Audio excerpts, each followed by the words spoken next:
बिस्मिल्लाहिर्रहमानिर्रहीम। दिलो जान कुर्बान आका सल्लल्लाहु अलैहि वसल्लम पर कल वफाकी काबीना का इजलास हुआ, जिसमें वज़ीर आज़म ने तजवीज़ पेश की कि सिपा सालार जनरल मोहम्मद आसिम मुनीर को फील्ड मार्शल के तौर पर तैनात किया जाए और फील्ड मार्शल उनको नामज़द किया जाए।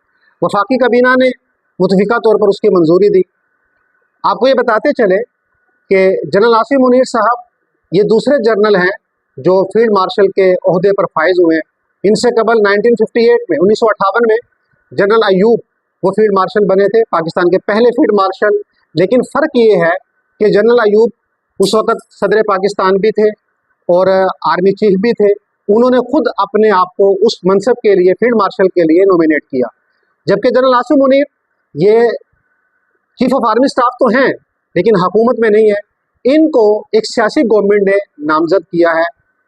फील्ड मार्शल अमूमी तौर पे अगर हम हिंदुस्तान की मिसाल लें तो 1971 की वॉर के बाद उनके जो आर्मी चीफ थे तो उनकी हुकूमत ने उनको फील्ड मार्शल के तौर पर तैनात किया। लेकिन उनकी रिटायरमेंट के बाद 1973 में वो रिटायर हुए तो उनको रिटायरमेंट के बाद फील्ड मार्शल के तौर पर तैनात किया।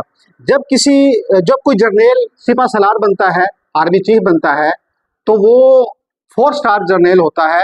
लेकिन जब उसको फील्ड मार्शल के तौर पर प्रमोट किया जाता है तो उसको 5 स्टार जर्नल बना दिया जाता है।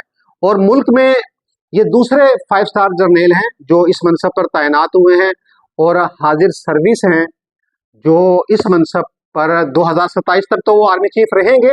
उसके बाद क्या सिनेरियो बनेगा? हुकूमत इनको एक्सटेंशन देगी, इनकी तैनाती को बढ़ाएगी या बतौर आर्मी चीफ नई तैनाती होगी, ये आने वाले हालात इसका तयन करेंगे। लेकिन बतौर फील्ड मार्शल इनको ये मनसब हासिल हो गया है जो ताहयात इनके पास रहेगा।